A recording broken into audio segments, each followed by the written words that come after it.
Slade have always had that thing, that indefinable thing that actually made people happy. They were a proper geezers band, but they sort of dressed like the Diddy Man, didn't they? They are the original Spinal Tap that their amplifiers went to 11. Noddy Old's got one of the greatest voices in rock ever. When you're top of the pops, it is the best feeling in the world. Slade are one of the most successful pop acts of all time, having sold over 50 million records worldwide. In the 70s alone, they had 6 number ones, a feat equalled only by ABBA. It began in the 60s, when shouty bloke Noddy Holder joined the In-Betweens, formed by toothsome guitarist Dave Hill and Dreamboat drummer Don Powell. The lineup was completed after the audition of cherubic classical violinist Jim Lee. Don said, "So I see you play the violin, do you play any other instruments?" I said, "Oh, I had to go at cello, but I didn't really get on too well with that." And he said, "Oh, did the spike keep sticking in your neck?" I don't know what the magic was, I really don't know, but there was something special there. We formed this foursome, and we went to this 3 men in a boat across the road from Nod's house, this pub, and we rehearsed together. I think the first gig was Walsall Town Hall, April the 1st, 1966, April Fool's Day, and we were playing the Fool from then on. The band's first single, You Better Run, set the world alight, but only the world that stretched from Wolverhampton to Walsall. And that came out on December the 2nd, 1966 on Columbia Records. The record number was DB8080. I seem to remember we tried to get the local store to stock 500 copies or something and trying to get people to buy them, trying to get in the charts. It didn't work. He was number 1 in Wolverhampton for 6 weeks. He kept Green Grass of Home by Tom Jones off the top of Wolverhampton. After 3 years of slog, the In-Betweens started calling themselves Ambrose Slade. But the real turning point was a chance encounter with Big Chaz Chandler, formerly of the Animals and manager of Jimi Hendrix. Chaz would mastermind their success, and he began by changing the name. Ambrose was out. From now on, they'd be plain Slade. Chaz, I think, was probably looking upon us as trying to make a change in an image. We'd all got long hair and we all looked good. In fact, we all had girlfriends then. And I said to Chaz, "What's news at the moment? What's making news in the paper? What's causing controversy?" Skinheads. Of course, Chaz, yes, yippee! He found something, and of course Chaz was on the phone right away. He said, "I want you to become skinheads." And of course, no. I've spent 3 years growing this. No way. He rung me up and he said, "You Davey," because he talks like that. All he got to say to Dave, "Davey, you'll be a millionaire if you have this done." I mean, I was, oh, what? I thought, oh no, what have I done? Because they're nice guys, you can't turn them into a bunch of bother boys, nobody's going to believe it. Too late, he said, they're out having their haircuts, we're just getting the boots and braces together now. I just don't understand it, why that getting so uptight. I don't think I'll stick around here, I ain't looking for a ride. My mum waved me off. I had hair down here, so I go back and she brings me a cup of tea the next morning and pours the tea all over me because she thought there was someone else in the bed. Dave hated it with a vengeance. He hated the skinhead days. Because we were always playing darts in the dressing room because nobody, we didn't go out the front in case we were beat up.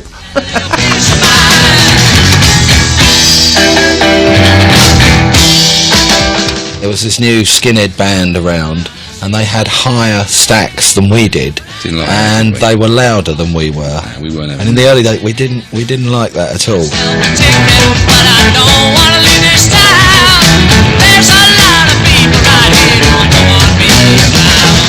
Actually, a skin audience weren't that rough. Some of the pubs I played on a Saturday night in the Black Country, when people were pissed up, and Saturday night was fighting night. I mean, the skinny audience wasn't that daunting. We looked hard, though. I mean, you certainly knew who we were, because it was a bit like, "Oh, Slade, you're in there." And then all the groups with the long hair, with the birds, were in the other rooms, Played in Bournemouth one night and it was full of skinheads. And, oh my God, and we go on stage, and they just saw right through us. Hold your head up, you silly girl. Look what you've done. We weren't quite right, because we got this violin player. I mean, they were into reggae, You know, it's all this. Take a good look around you. Take a good look, you're bound. We couldn't get on top of the Pops because the producer's son had been beaten up by skinheads, so we were back in the alley. We couldn't do anything then. The one benefit we got out of the skinhead era was none of the promoters ever tried to rook us for money. They always paid up on the spot. Not look good. I think Jim and myself were probably the awkward members. Not very much. That was a Lennon McCartney composition. It was 5 years before we got any record success. We slogged around the country in the back of the van sharing bags of chips and things like that. Nod developed as a frontman, and we had this song at the end of the show, Get Down and Get With It. Now get down and get with it with Slade. If you think about the bother boots developing into bigger boots, and you think about us having an audience where they're all going, all this stamping mark. I want to see everybody get up on your seats, clap your hands and stamp your feet. It was all atmosphere. Take it down and get with it. It's been a long time. I developed an hairstyle which actually came from that skinhead thing where I had a very short fringe and very long hair. Take it down and get with it, baby. Watch everybody do the dance. Take it down and get with it. I was 13. And then all of a sudden, there was Get Down and Get With It. And this was like, wow, man, this is some record here. This is pretty tough, you know. There's nobody's ever sounded like Noddy, or ever before, or ever will. I want to see everybody raise both your hands in the air. Come on, everybody, everywhere. I said to clap your hands. Clap your hands. Slade, I always just thought were very loud. I remember them loud, very loud. Louder than what I like to play, to tell you the truth.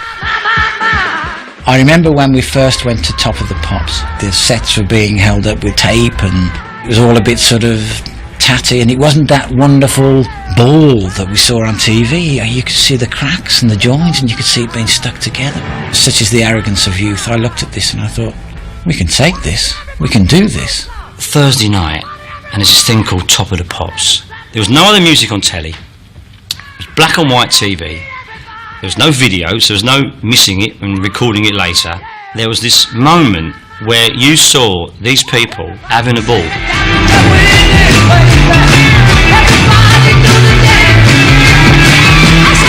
Once we had that foot in the door with the first hit, Get Down and Get With It, from then it just went ballistic. I got this idea for this rhythm. Nod and I were into Django Reinhardt and Stefan Grappelli.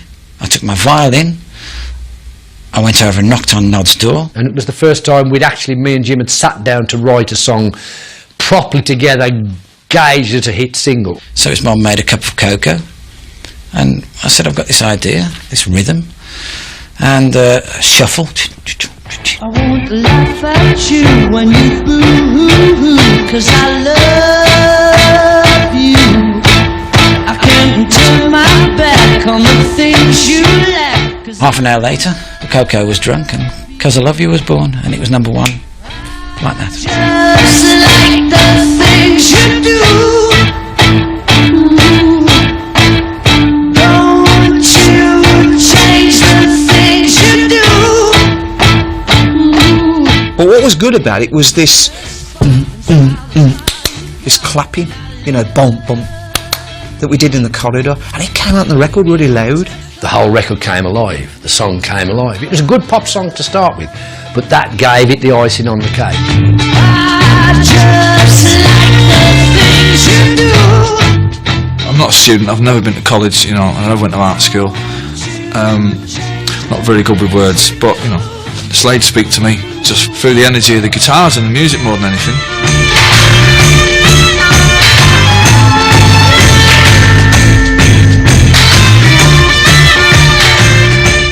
We would listen to the radio at 1 o'clock when the charts used to be read over the air and used to play the record. You know, they're also you know, and Alan Freeman. Because they didn't preempt Top of the Pops in those days. So you'd sit there watching and then suddenly they go Slade and it was, oh, hee, yippee, they've done it, they've made it. It was one of the highlights of our career. Bite your lip, you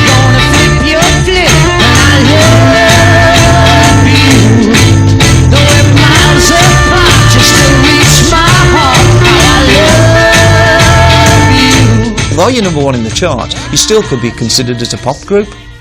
You're still not serious, like you're not the Who, the Stones or the Beatles.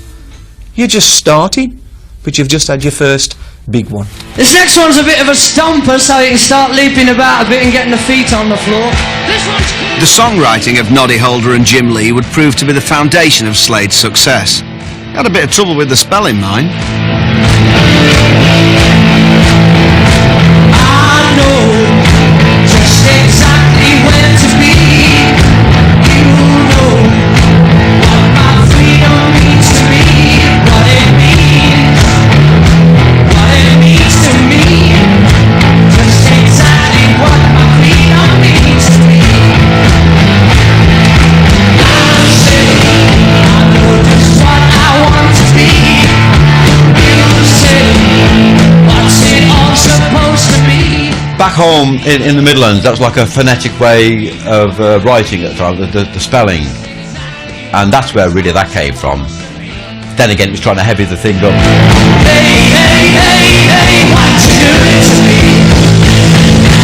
Hey, hey, hey, know what you done? I said, why don't we use the dialect? Because on the toilet walls in the Black Country, write it how we say it. In fact, the lyric sheet is actually written in that phonetic spelling. Because when I used to jot the lyrics down to take in the studio, I used to spell it phonetically in the dialect anyway. And we used it, and that became a trademark. And this idea on record looked good. It was a bit tricky with Merry Christmas, everybody, because, you know. It was actually used in schools for quite some time afterwards. Radio 4 did a documentary on it. What your mind is going through, you know my mind is going through it too, going through it too, and you know my mind is... In 1972, Slade were practically glam royalty in the court of the three chart kings Mark Bolan, Alice Cooper and Rod Stewart. But were they any good live? Could they hold their own alongside, for example, the mighty Quo? Did a tour with them, I think a package tour of some sort with them, and we supported them on some tour they were doing. Went to Australia, didn't we? Yeah.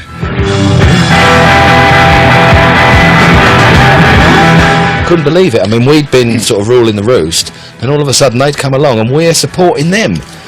And it was kind of weird. I don't know how that happened, but the combination of the two bands in one night at one concert was a great combination for the audience. Both bands really sort of got it on. But they were a serious group, you know. I mean, you had to be on the case when you followed Quo. They hear me calling loud. They were having so many hit singles, we kept saying to them, it's not the way, you know, it's too many, you're going to kill yourselves. Well, in fact, I think we were number 1, number 2 and number 3 actually in the charts, a bit like the Beatles really, in Australia when we went there. Because nobody ever went to Australia. It was like the world. It took forever to get there, you know. I also would like to welcome not only Slade, but Caravan, Status Quo, and also special guest stars, Lindisfarne. Chaz had decided they had a huge hit in Australia at that time, and he needed to go to Sydney. Dave got out the map, looking at it, very perplexed from it. He says, Chaz, explain this to me. We're going to Los Angeles, and then we're going to go all the way back to Sydney. And Chaz looked at him, gets hold of the atlas, bends it round into a circle. He said, Dave, the world is round. You just go round the other way. It's a globe, Dave. Sheer spinal tap, wonderful stuff. At the moment, it's all down to having a good time, you know, it's partying music. And dressing casual. Solid. Dressing very casual like I am. Chart success turned Slade into unlikely pin-ups, and the more they earned, the better they looked.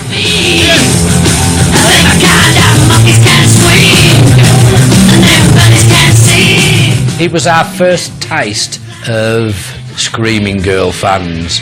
God knows why we got screamers in.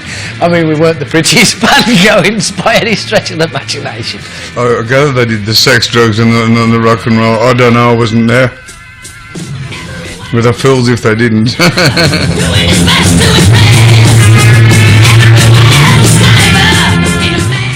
He looked like some kind of Dickensian character, didn't he, with his big side whiskers, you know? And he was not a handsome man, I'm sure he won't mind me saying this, but he kind of screwed up his face, and I think he took delight in the fact that he could look remarkably ugly. I don't think any of them were heartthrobs. Don was probably the best looking, I think.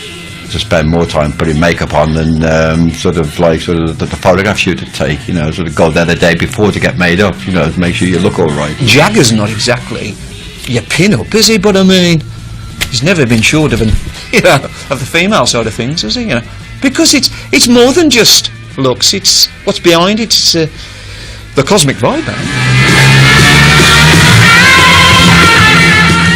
Chaz always wanted us to move to London right from the beginning.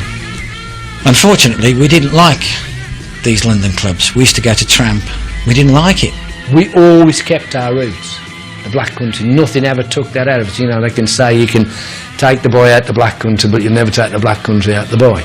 It was great seeing Jack Nicholson at the one table, you know, Mark Bolan over there and Michael Caine over there. But they were just guys, you know. We were still the Wolverhampton lads. We never pandered to trying to be hip or anything. We couldn't be. We hadn't got a clue about being hip or cool. We hadn't got a first idea about it. We used to get in the van and just drive home. We'd go through the night just to get home. And, you know, take me back home.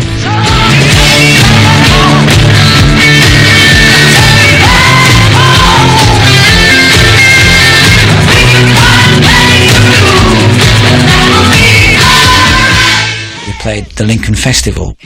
All the press were there because they were saying this is the reason why drugs and youth are going together. Ban festivals, stop all these mass meetings. We went on there and we were booed on. Well, get off. This so-called hip, cool audience, one thought, well, what's this band doing on this festival, you know? These have had hit records. You know, why should they be on this hip festival? And I thought, we'll show you, bastards. And after the first number, they were all up on their feet.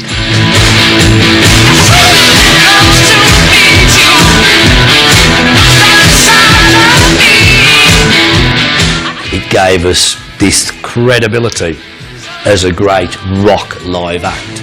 And the next week, Take Me Back Home went to #1 in the charts as well.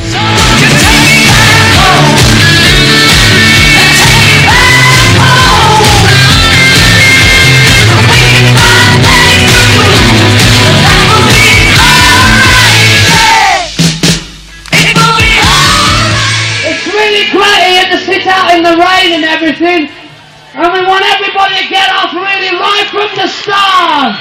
Yeah!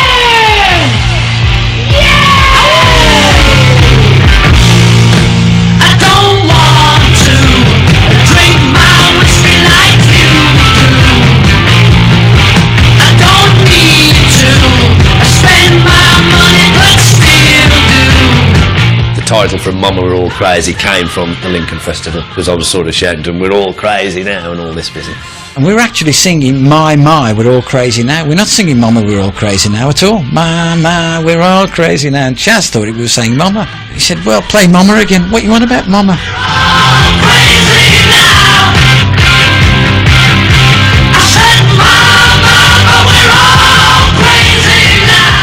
From the skinhead period, grey shirts, jeans and boots, what have you, and to this sort of like the Star Wars bar, used to sort of make it more colourful.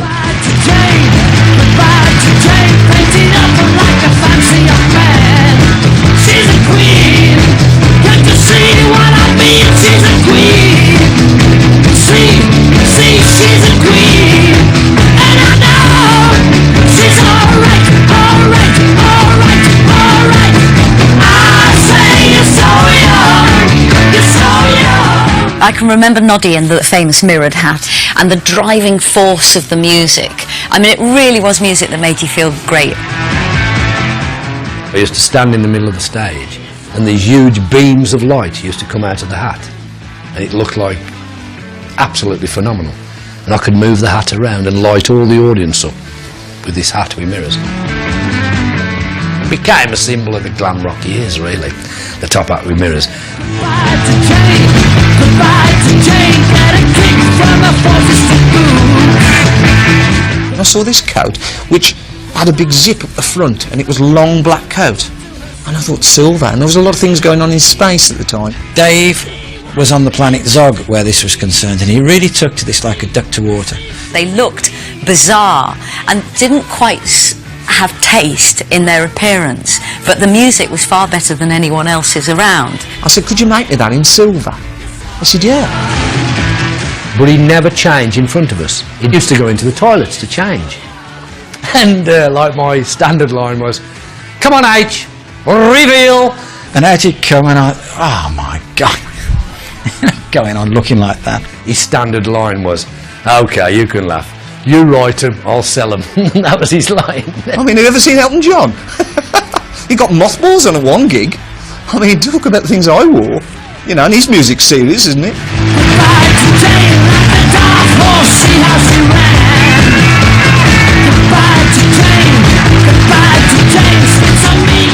We did this gig in Liverpool Stadium, part of a British tour, and I'd had these whacking great boots made, you see. Not considering that at some point it might be hard to walk on them, you see. They were big. Are you in? You could hardly walk on them. And it was the height of our career. The Liverpool audience was fabulous. But they rushed the stage, and the bouncers at the side of the stage says, got to get them off, going to be a riot. And they would run into the side of the stage and I heard this enormous crack. Rushed him off to hospital. He found he's broke his leg. He said, you've bossed it, mate? I said, what am I going to do? So we decided to get him a wheelchair to whiz about the staging. And I got this bacon foil out the cupboard, and it was silver, so I wrapped it around the actual plaster. I used to get hold of him and actually whiz him around the stage myself and like get him to the edge of the stage to try and topple him out the chair, and he used to panic. And Don bought me a paddock from his shoulder, you know, in case I got to go across the... First gig I ever went to was Slade at London Palladium. I had never experienced anything so loud or seen girls that looked so glamorous and lads so excited. Because the London Palladium was everything, you know, Tommy Trinder and all the famous people had been there, and, you know, the revolving stage, and... But not this night. I said, you're going to have to clear all this stuff out of the pit, because it's going to be pandemonium when we come on stage. And the guy says, nah, of course not. We've had them all here. Frank Sinatra, Sammy Davis, Judy Garland, we've had them all here. I said, you've never had a rock show here. They had to call the fire brigade in. There are sort of problems with the so-called Palladium people sort of thing, because the balcony was shaking. The balcony was going up and down like this. I can remember it to this day, and it just blew my head. It's like, what? The kids had come over into the orchestra pit. Drums were going up in the air, the sheet music was up in the air, it was just total chaos. I mean, he wouldn't let me dad in either, because he was getting on a bit, you know, and he said, you can't come in here. He said, they're going mad. And then we came out, you know, and you're there again with girls in hot pants. Girls at school weren't dressed like that because they were in school uniform. So this was like, wow, what is going on? That summer, Slade played London's Earl's Court. At that point, they were the biggest live act in Britain.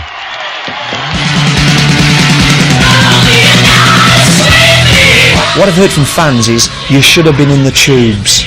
It was glitter, top hats, you know, big noddy top hats. We had all these #1 records. We were at our height in the UK. We were cream of the crop. Squeeze Me Please was #1 in the charts. Things never looked better.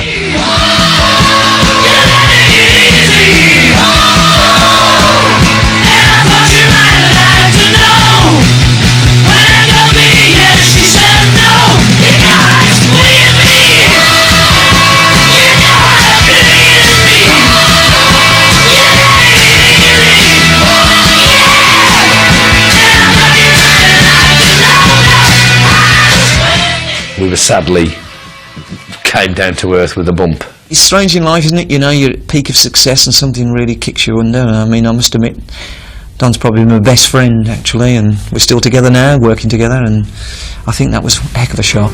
Every day when I'm away, and there's been a few, every land I need a hand to help me come through. His girlfriend was killed, Angela, and he was in a very bad way. All that Earl's Court gig and all that tour and everything meant bugger all, really.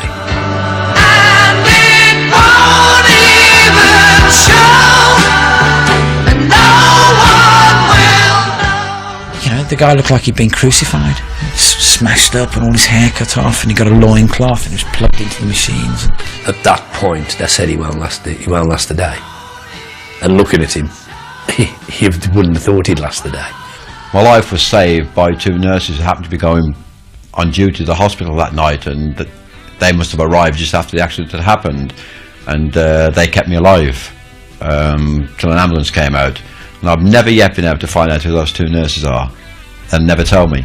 And the fact that he could possibly have suffered some brain damage and might not play again was terrible. I mean, it really was heartbreaking. Yeah, I do remember waking, I was shivering. I couldn't understand why, that I was on a bed of ice to keep my temperature down. I remember panicking and pulling all the tubes everywhere, pulling them all out and trying to get out of bed because I panicked.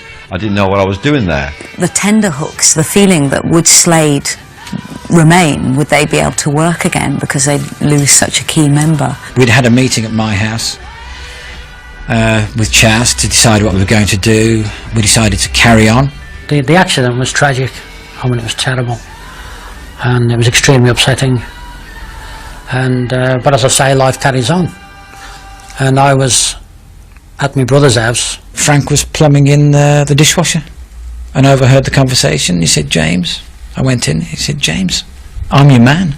So from plumber to drummer. I mean, I remember doing the one gig with Frank, and it's funny with Frank because he's like trying to do. He's a fan, Frank. You know, he's a good lad. He hasn't got Don's power though, and Don's an immense drummer. It would certainly never have been the same. The magic was always the four of us together. That was always the magic. My friend Stan's got a funny old man. Oh yeah. Oh yeah. While Don was in hospital, Noddy and Jim wrote songs and took up gurning, while Nouveau Riche super yob Dave Hill went shopping for houses. And from the way you blind my... I went into this house in Solihull with this estate agent. He goes to the woman, he says, "I've got an unusual gentleman outside." He said, "I'd like to have a look at your house." And I go walking in with a big hat on, you see, and the woman's going, "I've seen his face somewhere." I was all over his daughter's bedroom. "Oh yeah, I'll have a slice of this." And I went and bought it, you see, on the spur, as you do.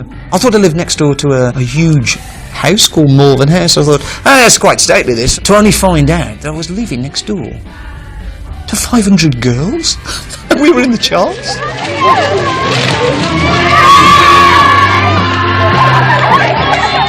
And this television company come down and said, "We want to film you moving in." I was coming down the road with a gold suit on, with all glitter and everything on, moving into a house with no furniture. Hi! Hi, Dave. Thanks for inviting us over. Yeah, great. Dave, it's not the sort of pad I was expecting. Wow! What was you expecting, a silver one? Oh, probably. I couldn't go out in the house. I was a prisoner. How are you going to cope with that when you come in every day? I really didn't expect that. And people used to sleep in my garden in this treehouse, leave me notes. Because the thing is, you see, you've always lived in a council house, you've not experienced carpets. It was all lino that we had. There were all carpets in this house. Well, I don't really know it that well, but this is what they call a lounge, you know, which they had as a lounge before. The dustbin men wore dress suits, I think, around that area, because it was so posh. I think it shampooed and set their lawns, I think. You're 20 years old, you've got 500 girls next door, you've got girls all over the country shouting for Dave, shouting for the Slade. Yeah. How does it feel? It feels great, you know. I mean, anybody who says it's not good is an idiot, you know. I mean, we like being popular. It's great, you know.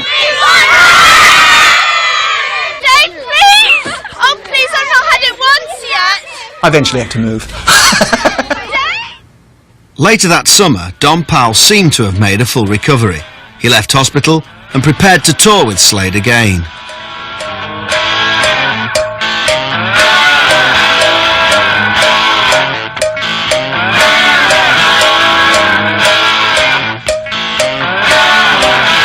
When you wake up in the morning, you can't remember much about the night before.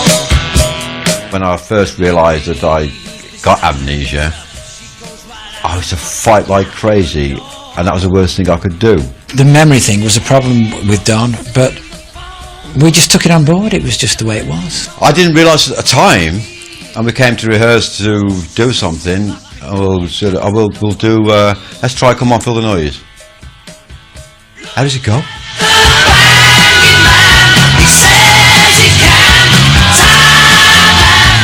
And not shouts. We'll do "Merry Christmas." It was number 1 at the time.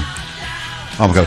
How does it go? And Don grabbed hold of me. He said, Jim, what? How does it go? Sing it to me. Sing it to me. So while I'm talking to the audience and chatting to the audience, Jim's sort of behind me saying to Don, it starts like this. And once he got the start, he was away. He knew it then. When you always know when it's Christmas in England, you know, here it is, Merry Christmas.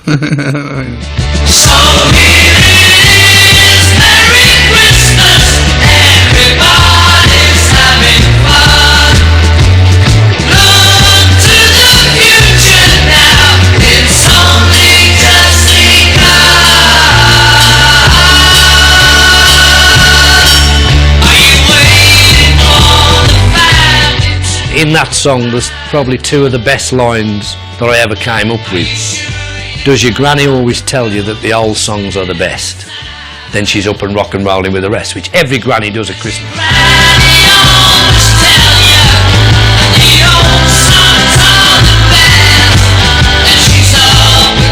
Part of the success of that record at the time was definitely what was going on around. There was 3-day weeks, TV was going off at night because of power cuts at 10 o'clock. The whole structure of what was going on in the country was very, very dismal. The Christmas record was very optimistic. I think it lifted people. And I knew that I wanted it to be very working class lyric. What normal families went through at Christmas time. I'd had a few drinks. I was in good spirits. I was in a festive spirit. Suddenly these lines were coming into my head. As soon as I got the first line, I hanging up your stocking on the wall. I was on a roll then. The basic tune melody to the chorus came from a song that was the very first song I'd written. The original lyrics on it were really hippie acid lyrics were so won't you buy me a rocking chair to watch the world go by, buy me a looking glass to look me in the eye. That was the original lyric. To get it finely tuned and right, it took me about 3 or 4 hours. And the funny thing is, it still sounds fresh. I know a lot of people won't agree with me, they're sick to death of it. Doesn't it get re-released every year? I mean, that must have sold about 50 billion copies, isn't it? Fantastic. I was walking around Rackham's in Birmingham looking for something, and Merry Christmas was playing on the flipping, you know, it's like when you go around the supermarket. And I opened the clothes, and this woman was singing it blatantly the other side of these clothes. So hear it, and there was my face. Is there a particular lyric in that song that you like? Yeah, the bit at the end where he says, it's Christmas. It's brilliant. It's shouting, isn't it? It's just pure emotion.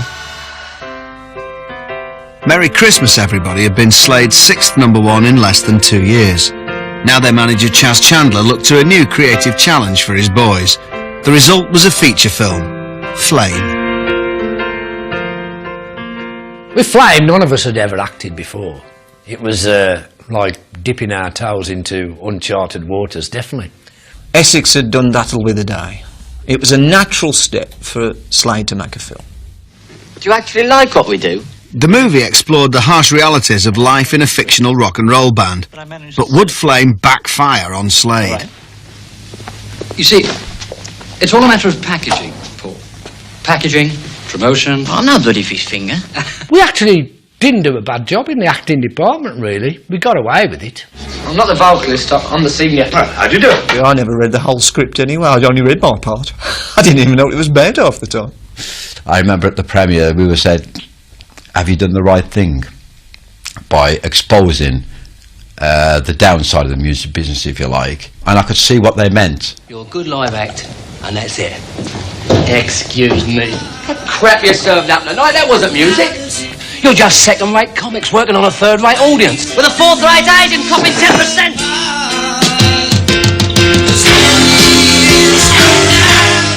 Flame failed to win any Oscars. But at least the tunes were corkers.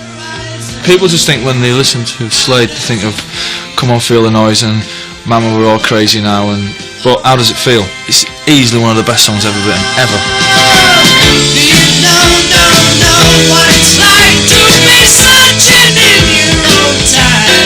All you're attempting, experimenting, all on the climb. That's such a brilliant song.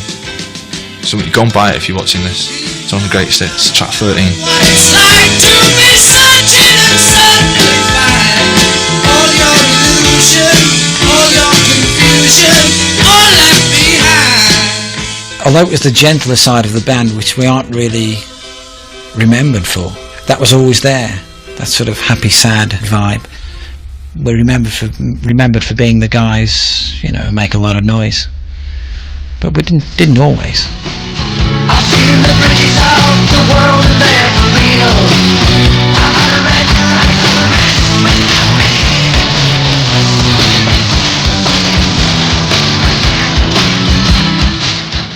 Most of the world loved Slade, but the USA remained unconquered and unconvinced. The band even moved over there for 2 years, but the Americans and black country glam refused to mix.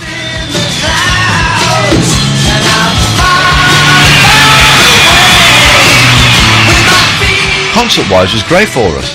We just couldn't get a record away. We're over in America at the moment. Hope everybody's having a great time on the 500th birthday of Top of the Pops. Wish we could have been there getting drunk with everybody. They couldn't understand a word we were saying. It was just impossible. I did have trouble understanding their accent. Yeah, they got very thick accents. I didn't say they're thick. I said they had very thick accents.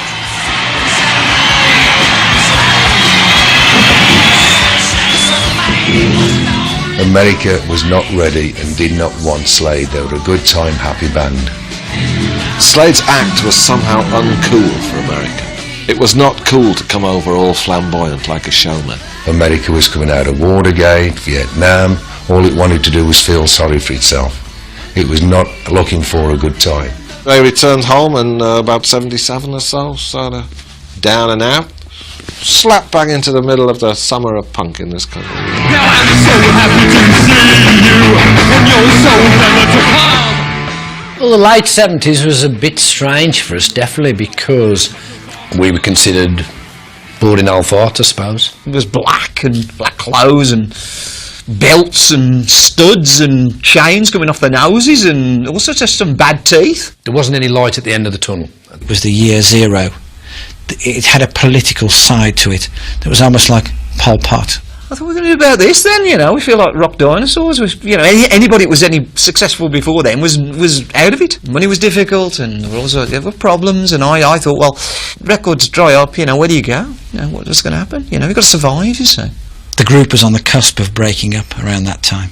I've had this idea about doing weddings, you know, rent a pop star, you know, go and drive them, you know, to the wedding. Yes, Dave was going to start a wedding car business. Not one of his brightest ideas. So I said to Chaz, I think I'm going to have to leave and do this. So I thought it was a good idea. And he rang me up a week later and said, I've had an offer. It's funny how things happen, isn't it, you know? The call came through from Reading that Ozzy Osbourne had pulled out. He didn't feel as though his band, Blizzard of Oz, was ready. And I told Nod and Jim I wasn't doing it, and they'd accepted it. He was having none of it, Dave. He didn't want to do it. He was adamant he refused. But Chaz was on the phone again. Are you thinking about it, Davey? I said, yeah, I'm thinking about it. I must admit, something was twitching me, and then he talked me into it. And there was sort of this buzz about the place that it was going to be right for us somehow to play that day. I want to see everybody get your boots on and raise both your hands in the air. Glory, hallelujah.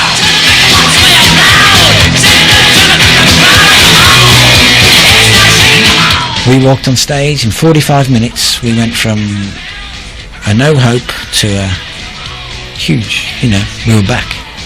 Big time.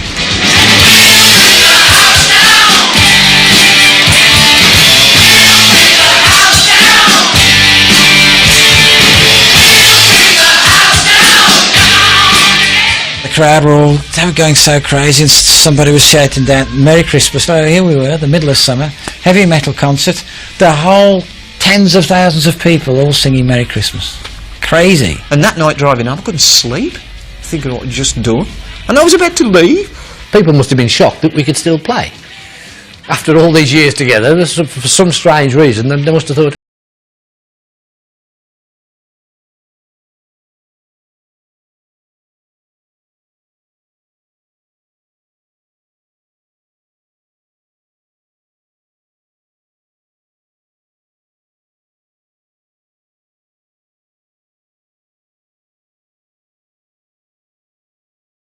one. Following Quiet Riot's success, Slade themselves finally broke into the American charts. If you're in the swing, money and everything. If you're in the swing, run away. See chameleon, lying there in the sun. All things to everyone, run away. I suppose our time had come in America. To capitalise on the new success, Slade toured America with their old chum from Brum, the sobering influence that is Ozzy Osbourne. And we got offered this tour with Ozzy Osbourne. We flew to the States and did a few sort of warm-up gigs, if you like. Every time they tried to do anything in America, something would happen where it would prevent them. I mean, they should have been the biggest thing since the Beatles in America. I began to feel really ill and I didn't know what it was. Called doctors in, they didn't know what the heck was going on. I remember being in San Francisco with him, and then I said, we're going home, and I said, why? He said, Jim's got hepatitis, and I thought, what? I felt as though I was dying. Something really weird was going on. We'd come off stage and Jim collapsed in the dressing room. And it was just one of those points in history, just like the Beatles at Candlestick Park. We didn't know that was it. We all need someone to talk to, my oh my. We all need someone to talk to, my oh my. But the crunch came when we were set to come home, and CBS had put this personal appearance for us in Cleveland, Ohio. Need someone to talk to, my oh my. There was something within us that we were saying, we've paid our dues, we've trod the boards for 20 odd years. We're standing on their stage playing, don't forget Jim's ill as well. We've got these tapes going behind us, I'm singing live, and it's like doing a television show, but in front of these thousands of people. If you ain't got nothing planned, we all need some loving, my oh my. I mean, it was like karaoke, if you like. And I'm looking at them, what the hell are we doing? The end of us live was the end of the band, really. I got in the car and I said to us, this is never going to happen with this band again. Never. That's the last time we actually toured together. That was 84. It was fabulous for young lads all together. But when I'd done it for that long, I didn't want to do it anymore. It had no attraction for me anymore. I was getting offered other stuff, and I wanted to try other stuff. I came to the point where I thought, if I don't try to do this other stuff now, I'm never going to try it. Slade were dead as a live act, but Vic and Bob just wouldn't let them lie.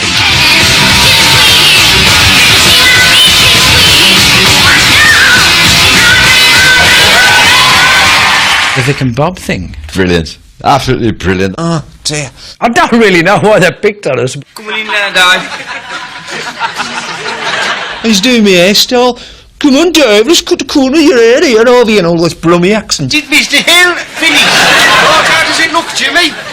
Is the bend even? Busting down. What you laughing at, Noddy? Really, I suppose in a surreal kind of way, it's pretty much what we were like in them days.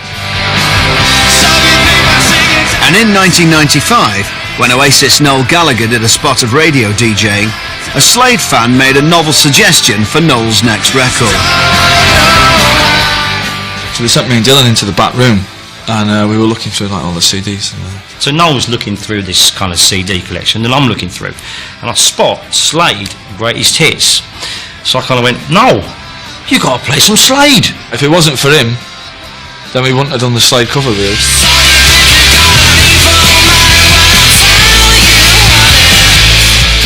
Of course, Liam being Liam, if you watch the footage of Top of the Pops, the best bit about it is he's so blatantly miming out of time, it backs me up, man.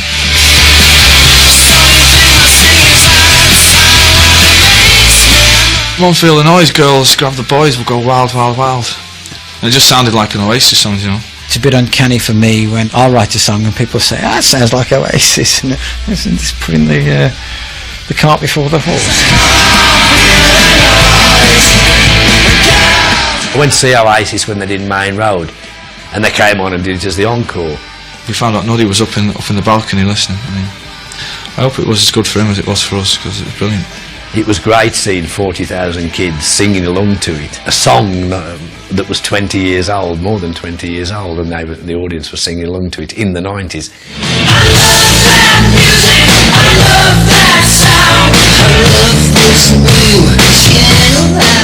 Since then, Dave and Don have started touring again as Slade 2. Jim recovered fully from hepatitis and still writes songs, while Noddy has become a radio DJ and successful actor. Thank our lucky stars we packed in them daft ideas about trying to start a pop group. Cheers. Cheers. When you're going to get back together with Slade, that's all I ever get me here now. You know, but it ain't going to happen. I don't know why people can't sort of accept the fact it's not going to happen. I thought we might, do something with Millennium or something, you know. I'm sure somebody'd love us. So come on, feel the noise. Girls, grab the boys.